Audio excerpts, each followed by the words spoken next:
कानपुर में रक्षा प्रतिष्ठान सेवानिवृत्त कर्मचारी संघ द्वारा IF कानपुर के सेवानिवृत्त कर्मचारियों को ओवरटाइम एरियर के भुगतान के संबंध में एक ज्ञापन सौंपकर मांग करी है। OEF कानपुर के हम समस्त सेवानिवृत्त कर्मचारीगण ओवरटाइम एरियर के संबंध में महोदय के समक्ष निम्नलिखित तथ्यों के साथ तत्काल भुगतान करने हेतु आदेश प्रदान करने का अनुरोध कर रहे हैं। उन्होंने कहा कि OEF कानपुर में सेवारत कर्मचारियों को उक्त एरियर का भुगतान लगभग 14 माह पूर्व ही कर दिया गया है। जिस प्रकार OEF कानपुर और दूसरे निर्माणियों के कर्मचारियों को ओवरटाइम एरियर का भुगतान किया गया, उसी प्रकार OEF कानपुर से हम समस्त सेवानिवृत्त कर्मचारियों को भी ओवरटाइम एरियर भुगतान करना न्यायपूर्ण है। मेरा नाम रामनाथ द्विवेदी है। मैं कनिष्ठ कार्य प्रबंधक सिलेक्शन ग्रेड से आयुध उपस्कर निर्माणी से सेवानिवृत्त 2024 में हुआ हूँ। आज यहाँ पे आप लोग ज्ञापन देना है तो किसको देके ज्ञापन लेना है, क्या है? आज 1/1/2006 से छठे वेतन आयोग के बाद बढ़े हुए दर से ओवरटाइम एरियर का भुगतान प्रशासन को करने के लिए आदेशित किया गया था, किंतु इन्होंने अभी तक सेवारत कर्मचारियों को मात्र 50% OT एरियर का भुगतान विगत 14 माह पूर्व किया है और सेवारत कर्मचारियों का ओवरटाइम का भुगतान आज तक नहीं किया है। आपकी क्या मांग है? हमारी ये मांग है कि जिस प्रकार से सेवारत कर्मचारियों को ओवरटाइम का भुगतान किया जा रहा है, उसी तरीके से सेवानिवृत्त कर्मचारियों का ओवरटाइम का भुगतान किया जाए, भेदभाव न किया जाए। और निर्माणी प्रशासन या TCL प्रशासन जो ओवरटाइम एरियर का एक भारी मोटी रकम जिसको मंत्रालय ने इनको दे रखा है, उसको ये ब्याज के तौर पे जिसको ये कमा रहे हैं और हम लोगों के पैसे का दुरुपयोग कर रहे हैं। हम लोगों का ओवरटाइम का एरियर लगभग एक कर्मचारी का 2.5 लाख के आसपास है और इन्होंने भुगतान नहीं किया, जिससे सेवानिवृत्त कर्मचारियों में भारी आक्रोश है।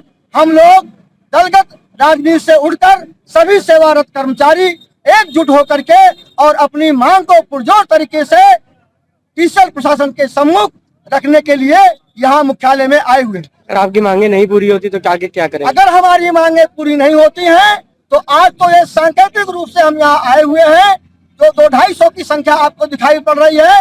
विगत आने वाले दिनों में यहाँ ऑर्डिनेंस फैक्ट्री का लगभग OEF का ही केवल 4-5 हजार कर्मचारी यहाँ पर आएगा और इनको यहाँ काम करने पे ये काम नहीं कर पाएंगे और सीट पे बैठ नहीं पाएंगे जब तक हमारे धन को हमारे हाथों में सौंप नहीं देंगे। और इसके बावजूद भी अगर ये नहीं मानते हैं तो हम मजबूर होकर के अदालत के मार्ग पर जाएंगे, क्योंकि इन्होंने ऐसा भेदभाव किया है कि वह भेदभाव अदालत एक ही बार में हमारी मांग को मानेगा। क्योंकि सेम कर्मचारी अगर दूसरे को आपने पेमेंट किया है तो हमारे साथ भेदभाव क्यों हुआ है, और हम आगे आंदोलन पर और न्यायालय की शरण में जाने पर मजबूर होंगे। देते हुए बताइए, आज ज्ञापन देने आए थे, क्या है पूरा? अजय कुमार सिन्हा, सेवानिवृत्त और राजपत्रित अधिकारी और वर्तमान में मैं अधिवक्ता हूं। अभी हमारे 2 साथियों ने आपको विस्तृत जानकारी दी।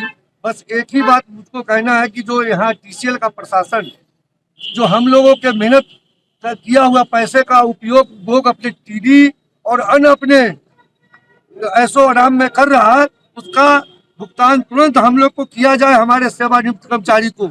अन्यथा अभी हमारे लोगों ने विधि सम्मत कार्रवाई के दिया था।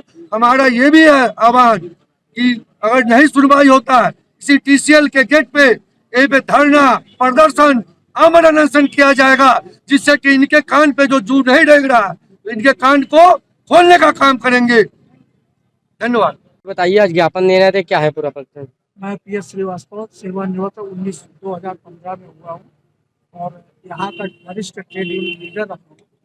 जो कर्मचारी रिटायर हुए हमारे पहले पूर्व साथी बताए, उसको रिपीट नहीं करना चाहते। कंट्रोलर ऑफ फाइनेंस यहाँ के महाप्रबंधक को लगभग 72 करोड़ रुपया क्लोथिंग ग्रुप ऑफ फैक्ट्रीज के भुगतान के लिए दिया गया, जिसको ये विभिन्न मदों में टेम्परेरी ड्यूटी और उसका ब्याज लेकर के खुद उसका भोग कर रहे हैं और रिटायर्ड कर्मचारियों को उसका एरियर का भुगतान नहीं कर रहे हैं। तो अगर इन्होंने नहीं किया तो हम पुनः कोर्ट की शरण में जाएंगे, क्योंकि रिटायरमेंट के बाद में मैं और जय सिन्हा दोनों हम लोग अभियंता है, लोग 10 साल से प्रैक्टिस कर रहे हैं, तो आगे जाकर के हम विधिक कार्रवाई इस पर